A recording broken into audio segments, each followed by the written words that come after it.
ಏನು ಸಾಹೇಬ್ರು ಇವತ್ತು ಇಷ್ಟೊಂದು ಖುಷಿಯಾಗಿದ್ದೀರಾ? ಖುಷಿನಾ? ನಾನೇ ಖುಷಿ ಆಗಬೇಕು. ಅದನ್ನೇ ನಾನು ಕೇಳ್ತಾ ಇರೋದು. ಮುಖದಲ್ಲಿ ನಗು ಇದೆ ಅಂದರೆ ಖುಷಿಯಾಗಿದ್ದೀರಾ ಅಂತ ತಾನೇ ಅರ್ಥ? ನಾನೆಲ್ಲಿ ನಗ್ತಾ ಇದ್ದೀನಿ? ನಿನಗೆ ನೀನೇ ಸುಮ್ಮನೆ ಏನೇನೋ ಅನ್ಕೋಬೇಡ. ಹೌದಾ, ಸರಿ ಹಾಗಿದ್ರೆ ಬಿಡು. ಆದರೂ ಇವತ್ತಮ್ಮ ಎಷ್ಟು ಚೆನ್ನಾಗಿ ಡ್ಯಾನ್ಸ್ ಮಾಡಿದ್ರು ಅಲ್ವಾ? ಅವ್ರು ಹಾಕ್ತಾ ಇದ್ದಿದ್ದು ಪ್ರತಿ ಹೆಜ್ಜೆ, ಅವ್ರು ಕೊಡ್ತಾ ಇದ್ದಿದ್ದು ಪ್ರತಿ ಎಕ್ಸ್ಪ್ರೆಷನು, ಅಪ್ಪ ನೋಡೋಕೆ ಎರಡು ಕಣ್ಣು ಸಾಲ್ತಿರ್ಲಿಲ್ಲ. ಆಯ್ತಾಯ್ತು, ತುಂಬ ಹೊಗಳೋದೇನು ಬೇಕಾಗಿಲ್ಲ. ಅಷ್ಟು ಚೆನ್ನಾಗಿ ಡ್ಯಾನ್ಸ್ ಮಾಡಿದ್ದ ಅಮ್ಮನ ಎಷ್ಟು ಹೊಗಳಿದ್ರೂ ಕಮ್ಮಿನೇ. ಯಾಕೆ ಅಮ್ಮ ಮಾಡಿದ ಡ್ಯಾನ್ಸ್ ನಿಂಗೆ ಇಷ್ಟ ಆಗಲಿಲ್ವಾ? ನನಗೆ ಯಾಕೆ ಇಷ್ಟ ಆಗಬೇಕು? ಹಾಗಿದ್ರೆ ಇಷ್ಟ ಆಗಲಿಲ್ವಾ? ಇಷ್ಟ ಆಗಿಲ್ಲ ಅಂತಲ್ಲ, ನಾನು ಯಾಕೆ ಇಷ್ಟಪಡಬೇಕು ಅಂತ ಕೇಳ್ತಾ ಇದ್ದೀನಿ. ಸಮರ್ಥ್, ನೀನೇ ಅಂದ್ಕೊಂಡು ಇಷ್ಟಪಡೋದಕ್ಕೂ ತಾನೇ ಇಷ್ಟ ಆಗೋದಕ್ಕೂ ತುಂಬ ವ್ಯತ್ಯಾಸ ಇದೆ. ಅಮ್ಮನ ಡ್ಯಾನ್ಸು ಅಲ್ಲಿರೋ ಎಲ್ರಿಗೂ ಇಷ್ಟ ಆಯಿತು. ಅಲ್ಲಿದ್ದವರಲ್ಲಿ ಯಾರಿಗಾದ್ರೂ ಡ್ಯಾನ್ಸ್ ಇಷ್ಟ ಆಗಲಿಲ್ಲ ಅಂದರೆ ಅವ್ರಿಗೆ ಒಳ್ಳೆ ಟೇಸ್ಟ್ ಇಲ್ಲ ಅಂತ ಅರ್ಥ. ನೋಡು, ಕಲೆನ ಇಷ್ಟಪಡೋದಕ್ಕೂ ಅದನ್ನು ಇಷ್ಟಪಟ್ಟು ಪ್ರೋತ್ಸಾಹ ಮಾಡೋದಕ್ಕೂ ಒಳ್ಳೆ ಮನಸ್ಸಿರಬೇಕು. ಅಂತ ಒಳ್ಳೆ ಮನಸ್ಸು ನನಗೂ ಇದೆ. ಏನೋ ಸುಮ್ಮನೆ ಮಲ್ಕೋ. ಹಾಗಾದರೆ ತಮಗೂ ಡ್ಯಾನ್ಸ್ ಇಷ್ಟ ಆಗಿದೆ ಅಂತ ಆಯಿತು. ಸಮರ್ಥ್, ಇವತ್ತಮ್ಮ ಡ್ಯಾನ್ಸ್ ಮಾಡೋದನ್ನು ನೋಡ್ತಿದ್ರೆ ನನಗೇನು ಅನ್ನಿಸ್ತು ಗೊತ್ತಾ? ಪ್ರಶಾಂತವಾಗಿ ಹರಿಯೋ ನದಿಗೂ ಎಷ್ಟು ಆಳ ಇರುತ್ತೆ, ಅದು ಎಷ್ಟು ಜನಕ್ಕೆ ಜೀವ ಕೊಡುತ್ತೆ. ಅಮ್ಮನೂ ಹಾಗೆ. ಅವ್ರು ಎಷ್ಟೇ ಸಿಂಪಲ್ ಆಗಿದ್ರೂ ಅಷ್ಟೇ ಗ್ರೇಟ್ ಅನ್ನಿಸ್ಕೊಳ್ತಾರೆ.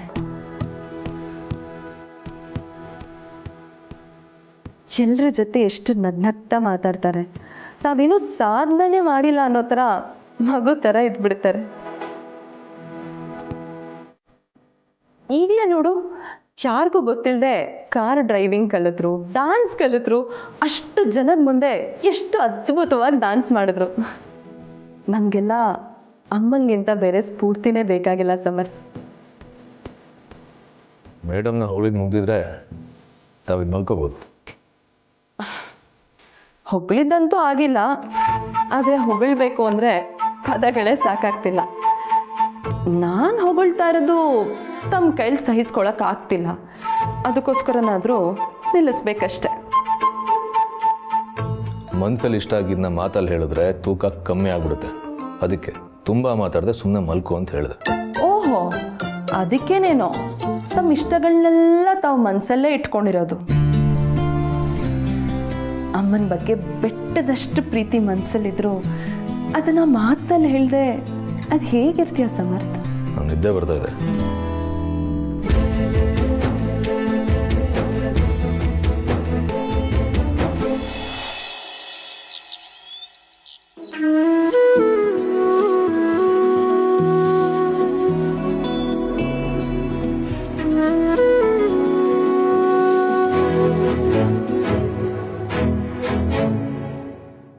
ಪಾಪು, ಇಲ್ಲಿ ಯಾರಕ್ಕೆ ಕಾಯ್ತಾ ಇದೆಯಾ? ತಿಂಡಿ ತಿಂದ್ಯಾ? ಇವತ್ತು ನಾನೇ ಮಾವಿನಕಾಯಿ ಚಿತ್ರಾನ್ನ ಮಾಡಿದ್ದೀನಿ, ಬಾ ತಿನ್ನುವಂತೆ. ಇಲ್ಲ, ತಿಂಡಿ ತಿನ್ಕೊಂಬಂದೆ. ಪರವಾಗಿಲ್ಲ, ಬಾ ಒಂದು ಸ್ವಲ್ಪ ತಿನ್ನುವಂತೆ. ನಿನಗೆ ಮಾವಿನಕಾಯಿ ಚಿತ್ರಾನ್ನ ಅಂತ ಇಷ್ಟ ಅಲ್ವಾ?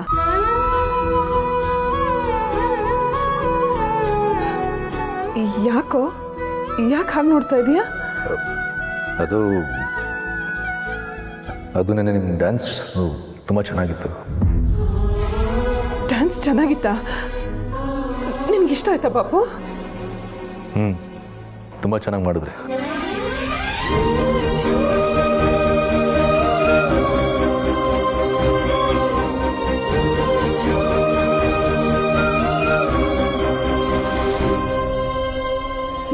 ನಿಜವಾಗ್ಲೂ ಈ ಮಾತು ನೀನು ಹೇಳ್ತಾ ಇದೀಯ ಪಾಪು? ನನಗೆ ಎಷ್ಟು ಖುಷಿ ಆಗ್ತಾ ಇದೆ ಗೊತ್ತಾ? ಪಾಪು, ನಾನು ಡ್ಯಾನ್ಸ್ ಮಾಡಿದ್ದನ್ನು ಇಷ್ಟಪಟ್ಬಿಟ್ನ? ನನಗೆ ನಂಬಕ್ಕೆ ಆಗ್ತಾ ಇಲ್ಲ. ನಿನ್ನೆಯಿಂದ ತುಂಬ ಜನ ಡ್ಯಾನ್ಸ್ ಚೆನ್ನಾಗಿ ಮಾಡಿದ್ರಿ ಅಂತ ಹೇಳ್ತಾ ಇದ್ರು.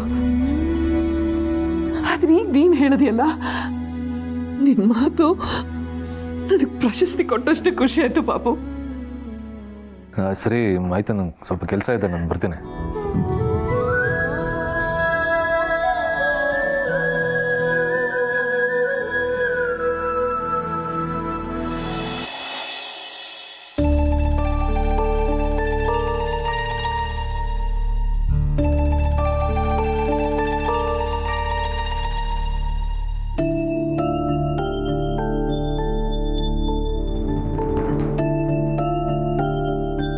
ಅಂತೂ 2 ಹೆಜ್ಜೆ ಹಾಕಿ ಅಮ್ಮನ್ನ ಬುಟ್ಟಿಗೆ ಹಾಕ್ಕೊಂಡೆ.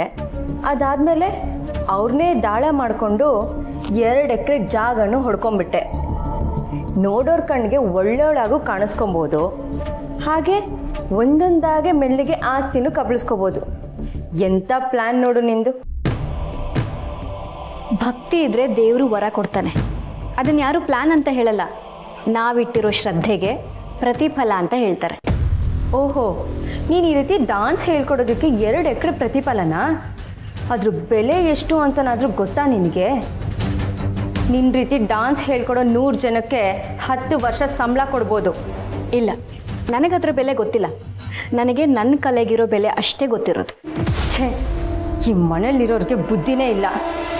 ಆದಿ ಬೀದಿಲಿ ಹೋಗೋರಿಗೆ, ಅನಾಥರಿಗೆಲ್ಲ ಬಿಟ್ಟಿಯಾಗಿ ಆಸ್ತಿನ ಹಂಚ್ತಾ ಹೋದರೆ ಕಡೆಗೆ ನಾವೆಲ್ಲರೂ ಬೀದಿಗೆ ಬರಬೇಕಾಗತ್ತೆ. ಇದೇ ಕಾರಣಕ್ಕೆ ನನ್ನ ಗಂಡ ಭಾಗ ಕೇಳಿದ್ದು. ದೀಪಿಕಾ, ನಾನು ಡಾನ್ಸ್ ಹೇಳ್ಕೊಟ್ಟಿರೋದಕ್ಕೂ ಆ 2 ಎಕರೆ ಜಾಗಕ್ಕೂ ಅಭಿ ಭಾಗ ಕೇಳ್ತಿರೋದಕ್ಕೂ ಯಾಕೆ ಸಂಬಂಧ ಕಲ್ಪಿಸ್ತೀಯಾ? ಯಾಕೆ ಅಂದರೆ ಈ ರೀತಿ ದಾನ ಮಾಡೋಕ್ಕೆ ಅದು ಭಾಗ ಆಗದೆ ಇರೋ ಆಸ್ತಿ. ಒಂದು ವೇಳೆ ಭಾಗ ಆಗಿ ಅದು ಅಭಿ ಪಾಲಿಗೆ ಬಂದರೆ ಅದ್ರ ಮೇಲೂ ಕಣ್ಣು ಬಿದ್ದಿದೆಯಲ್ಲ ನಿನಗೆ. ನನಗೆ ಇದು ಯಾವುದ್ರ ಬಗ್ಗೆನೂ ಮಾತಾಡೋಕ್ಕೆ ಇಷ್ಟ ಇಲ್ಲ ದೀಪಿಕಾ. ಎಲ್ಲದ್ರ ಬಗ್ಗೆ ನಾಳೆ ಅಭಿನೇ ಮನೇಲಿ ಮಾತಾಡ್ತೀನಿ ಅಂತ ಹೇಳಿದಾನಲ್ಲ, ಮಾತಾಡಲಿ ಬಿಡು. ಏನಾಗುತ್ತೆ ಅಂತ ಅಲ್ಲೇ ಗೊತ್ತಾಗುತ್ತೆ. ಆಗೋದೆಲ್ಲ ಆಗಲೇಬೇಕು. ಈ ಮನೇಲಿ ಇದ್ಕೊಂಡು ನಿನ್ನ ಮೆರ್ದಾಟಗಳನ್ನೆಲ್ಲ ನೋಡಿ ಸಹಿಸ್ಕೊಂಡಿರೋಕ್ಕೆ ಆಗಲ್ಲ ನನಗೆ. ನಾವೇನಾದರೂ ಇಲ್ಲೇ ಇದ್ದರೆ ನಮ್ಮ ಪಾಲಿನ ಆಸ್ತಿನೂ ಹೊಡೆಯೋ ಪ್ಲ್ಯಾನ್ ಮಾಡಿರ್ತೀಯ ನೀನು. ದೀಪಿಕಾ ಪ್ಲೀಸ್, ಎಲ್ಲ ಮಾತುಕತೆನೂ ನಾಳೆನೇ ಆಗುತ್ತೆ ಅಂದಮೇಲೆ ಈಗ ನಾವು ಮಾತಾಡಿ ಏನು ಪ್ರಯೋಜನ? ಆಸ್ತಿ ಯಾರು ಹೊಡಿತಾರೆ, ಸಂಬಂಧನ ಯಾರು ಉಳಿಸ್ಕೋತಾರೆ ಅನ್ನೋದು ನಾಳೆ ಗೊತ್ತಾಗುತ್ತೆ. ಆದರೆ ಒಂದಂತೂ ಸತ್ಯ, ಯಾವುದೇ ಕಾರಣಕ್ಕೂ ಈ ಮನೆ ಭಾಗ ಆಗಲ್ಲ. ಆ ನಂಬಿಕೆ ನನಗಿದೆ.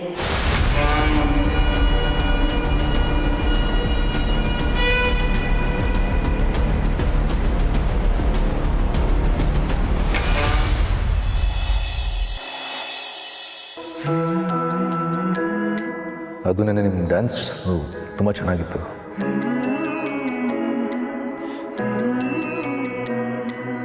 ಹಾಂ ಹಾಂ, ಓಕೆ, ಸರಿ ಸರಿ ಸರಿ.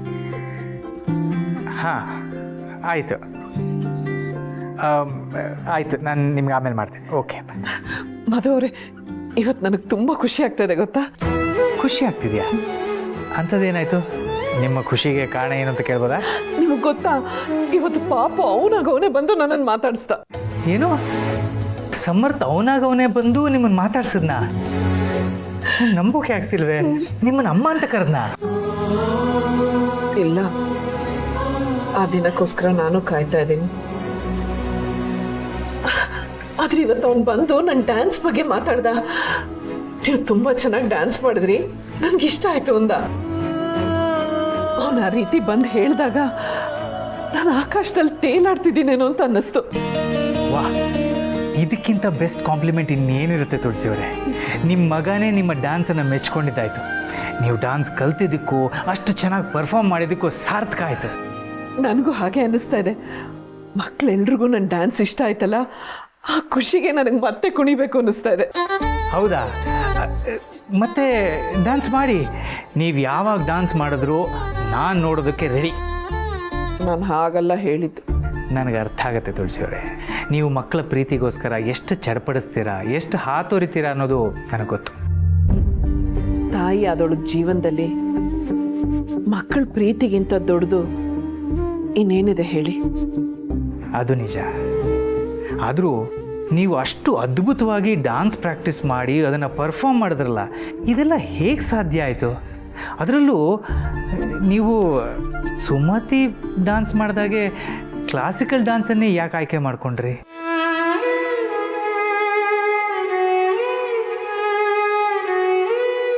ಈ ವಿಷಯನ ನಾನು ಯಾರ ಹತ್ರನೂ ಹೇಳಬಾರ್ದು ಅಂತ ಅನ್ಕೊಂಡಿದ್ದೆ. ಆದ್ರೆ ಈಗ ನೀವು ಕೇಳ್ತಾ ಇದ್ದೀರಾ ಅಂತ ಹೇಳ್ತಾ ಇದ್ದೀನಿ. ಈ ಡ್ಯಾನ್ಸ್ ಕಲ್ತಿದ್ದು ಅಭಿಯಿಂದಾನೆ. ಅಭಿ ಯಾವಾಗಲೂ ಅಮ್ಮ ಅಮ್ಮ ಅಂತ ಕನ್ವರ್ಸ್ಕೊಂಡು ಅವ್ರ ಅಮ್ಮನ ತುಂಬ ನೆನಪು ಮಾಡ್ಕೋತಾ ಇದ್ದ. ಅವ್ರು ಡ್ಯಾನ್ಸ್ ಅಂದರೆ ತುಂಬ ಇಷ್ಟಪಡ್ತಾನೆ ಅಂತ ನನಗೂ ಗೊತ್ತಾಯಿತು. ನನ್ನಿಂದ ಅವನಿಗೆ ಅವನ ತಾಯಿ ಪ್ರೀತಿ ಕೊಡೋಕ್ಕಾಗುತ್ತೋ ಇಲ್ವೋ ಗೊತ್ತಿಲ್ಲ. ಕಡೆ ಪಕ್ಷ ಒಂದು 10 ನಿಮಿಷನಾದರೂ ಅವನ ಕಣ್ಮುಂದೆ ಅವನ ತಾಯಿನ ತರಬೇಕು ಅಂತ ನನಗೆ ಅನ್ನಿಸ್ತು. ಆ ರೀತಿಲಾದರೂ ಅವನು ನನ್ನಲ್ಲಿ ಅವನ ತಾಯಿನ ಕಾಣ್ಬೋದೇನೋ ಅನ್ನೋ ಚಿಕ್ಕ ಆಸೆ ಹುಡ್ತು. ಅದಕ್ಕೋಸ್ಕರನೇ ಆ ಡ್ಯಾನ್ಸ್ ಕಲಿತೆ. ಅದಕ್ಕೆ ಪೂರ್ಣಿ ಸಪೋರ್ಟ್ ಮಾಡಿದ್ಲು. ನಾನು ಡ್ಯಾನ್ಸ್ ಮಾಡಿದಾಗ ಒಂದು ಕ್ಷಣನಾದರೂ ಅಭಿಗೆ ಅವ್ರ ಅಮ್ಮ ನೆನಪಾಗಿದ್ರೆ ನನ್ನ ಆಸೆ, ನನ್ನ ಉದ್ದೇಶ ಈಡೇರ್ದಾಗೇನೆ. ಅಂದರೆ ಅಮ್ಮ ಇದನ್ನೆಲ್ಲ ಕಲ್ತಿದ್ದು ಅಭಿಗೋಸ್ಕರನಾ?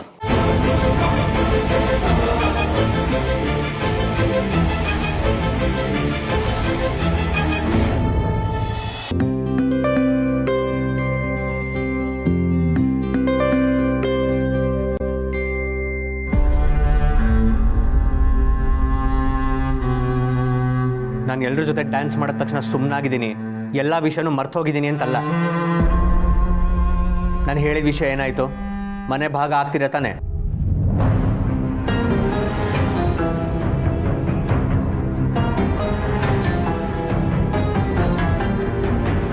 ಆಯಿತು, ಮೊದಲು ತಿಂಡಿ ತಿನ್ನು, ಆಮೇಲೆ ಮಾತಾಡೋಣ.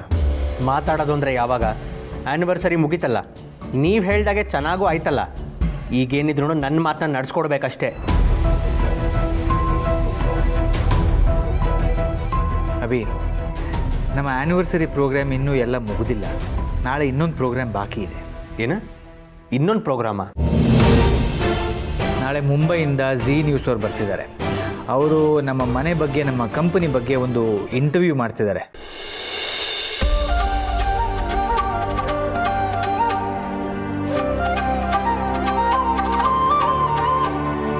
ದೊಡ್ಡಪ್ಪ, ಈ ಮನೆ ಮತ್ತೆ ಕಂಪನಿ ಬಗ್ಗೆ ನ್ಯಾಷನಲ್ ಟೆಲಿವಿಷನ್ ಅಲ್ಲಿ ಟೆಲಿಕಾಸ್ಟ್ ಆಗುತ್ತಾ? ಮತ್ತೆ ನಮ್ಮ ಅನ್ಕೊಂಡಿದ್ಯಾ? ನಿಮ್ಮ ದೊಡ್ಡಪ್ಪನ ಸಾಧನೆ ಏನು ಕಮ್ಮಿನಾ? ನಿಜವಾಗ್ಲೂ ಹೆಮ್ಮೆ ಅನಿಸ್ತಿದೆ. ಅಂಥ ಚಾನಲಲ್ಲಿ ಇಂಟರ್ವ್ಯೂ ಕೊಡೋದಂದರೆ ಸಾಮಾನ್ಯದ ಮಾತಲ್ಲ. ಕಂಗ್ರಾಟ್ಸ್.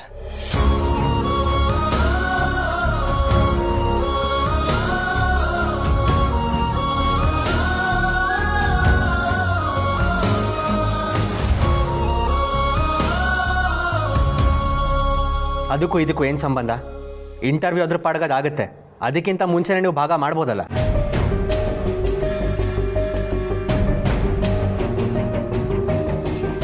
ಆಸ್ತಿ ಭಾಗ ಮಾಡೋದು ಅಂದರೆ ದಿನಸಿ ಅಂಗಡಿಗೆ ಹೋಗಿ ಕಡಲೆ ಬೀಜ ತಂದಂಗೆ ಅಂದ್ಕೊಂಡ್ಯಾ? ಅದಕ್ಕೆಲ್ಲ ಪ್ರೊಸೀಜರ್ಸ್ ಇರುತ್ತೆ. 1-2 ದಿನದಲ್ಲಿ ಮುಗಿಯೋ ಕೆಲಸ ಅಲ್ಲ. ನೋಡಬಿ, ಇಂಟರ್ವ್ಯೂ ಒಂದು ಮುಗಿಲಿ, ಆಮೇಲೆ ಮಿಕ್ಕಿದ ವಿಷಯ ಎಲ್ಲ ಮಾತಾಡೋಣ.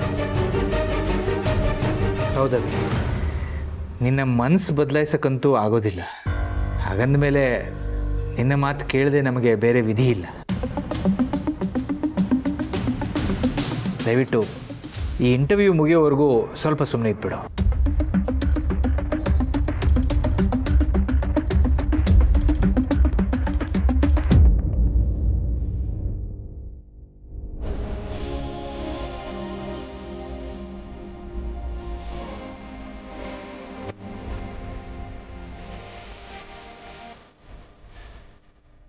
ನೋಡಿದ್ದೇನೋ ಅಭಿ, ನೀನು ದೂರ ಆಗ್ತೀಯ ಅಂದ್ರೇ ಅಣ್ಣಂಗೆ ಅನ್ನ ಎಳಿತಿಲ್ಲ. ನೀನು ಈ ಮನೇಲಿ ಭಾಗ ಕೇಳ್ತಿರೋ ವಿಷಯನ ಅವನಿಗೆ ಅರಗಿಸ್ಕೊಳಕ್ಕೆ ಆಗ್ತಿಲ್ಲ.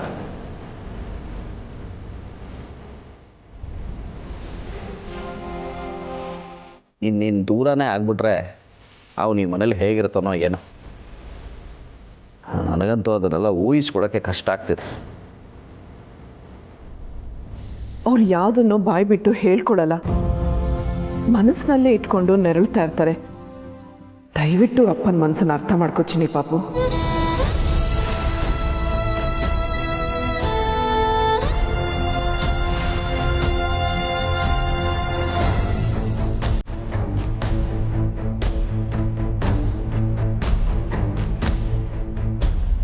ಅವತ್ತು ಹೇಳಿದ್ದನ್ನ ಮರ್ತಿದ್ದೀರಾ ಅನ್ಸುತ್ತೆ. ಮತ್ತೆ ಆ ಪದ ಬಳಸಬೇಡಿ.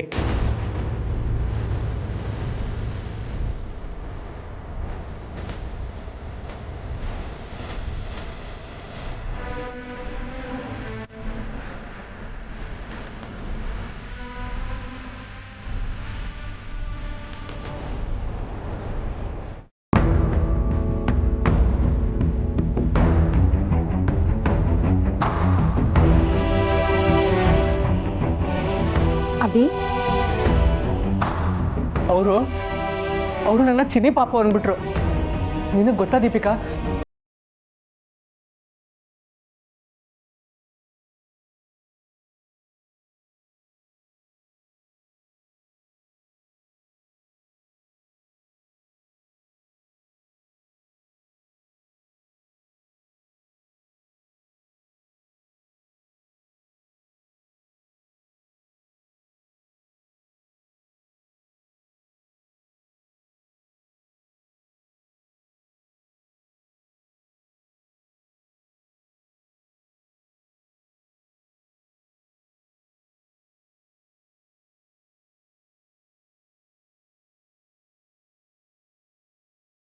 ದೀಪಿಕಾ, ನಾನು ಎಷ್ಟು ಎಮೋಷ್ನಲ್ ಆಗಬಾರ್ದು ಅಂದ್ಕೊಂಡ್ರು ಆ ಎಮೋಷನಿಂದ ನನಗೆ ಆಚೆ ಬರೋಕ್ಕೆ ಆಗ್ತಿಲ್ಲ.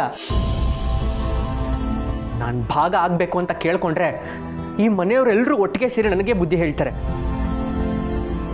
ಈ ಮನೆಯವ್ರ ಮುಂದೆ ಈ ಮನೆ ಭಾಗ ಆಗೋದ್ರ ಬಗ್ಗೆ ಮಾತಾಡಿ ನಾನು ಇದನ್ನು ದಕ್ಕಿಸ್ಕೊತೀನಿ ಅಂತ ನನಗೆ ಅನ್ನಿಸ್ತಾ ಇಲ್ಲ.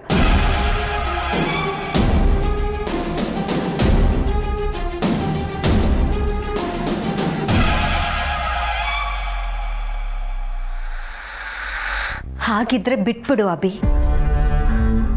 ಈ ಮನೇಲಿ ನೀನು ಒಬ್ಬ ಒಂದು ಮೂಲೆಯಲ್ಲಿ ಇದೆಯಾ ಅಂತ ಅಂದ್ಕೊಂಡು ಸುಮ್ಮನಿದ್ಬಿಡು. ಜೀವನ ಪರ್ಯಂತ ನೀನು ನಿನ್ನ ಹೆಂಡತಿ ಇಬ್ಬರು ಇವ್ರ ಮುಂದೆ ಇದ್ದೂ ಇಲ್ಲದೆ ಇರೋ ಹಾಗೆ ಇದ್ರಾಯ್ತು.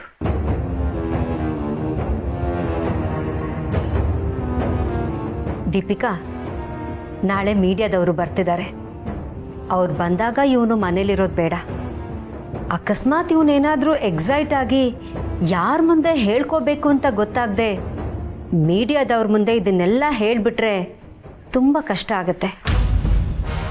ಇವನೀಗ ಬದಲಾಗಿದ್ದಾನೆ. ಮನೆ ಭಾಗ ಕೇಳೋದೇನು ಬೇಡ. ಇವನ ಮನಸ್ಸು ಹೀಗೆ ಎದ್ಬಿಡ್ಲಿ.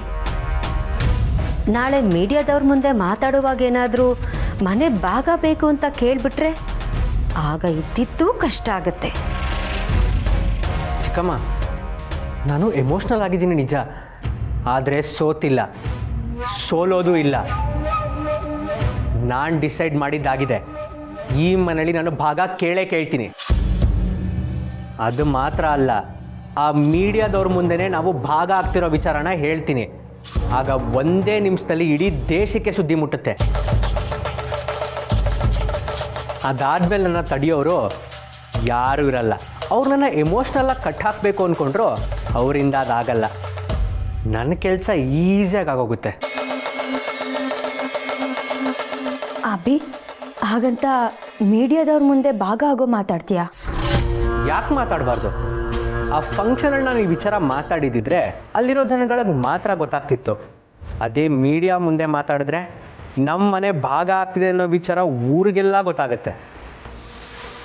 ಆಗ ಅಪ್ಪ ಆಗಲಿ ಚಿಕ್ಕಪ್ಪ ಆಗಲಿ ಎಲ್ರಿಗೂ ಉತ್ತರ ಕೊಡೋಕ್ಕಾಗಲ್ಲ. ಅವ್ರಿಗೆ ಮನೆ ಭಾಗ ಮಾಡದೆ ಬೇರೆ ದಾರಿನೇ ಇಲ್ಲ. ಎಸ್, ನಾನು ಆ ಮೀಡಿಯಾದವ್ರ ಮುಂದೆ ಈ ಮನೆ ಭಾಗ ಆಗೋ ವಿಚಾರ ಮಾತಾಡ್ತೀನಿ.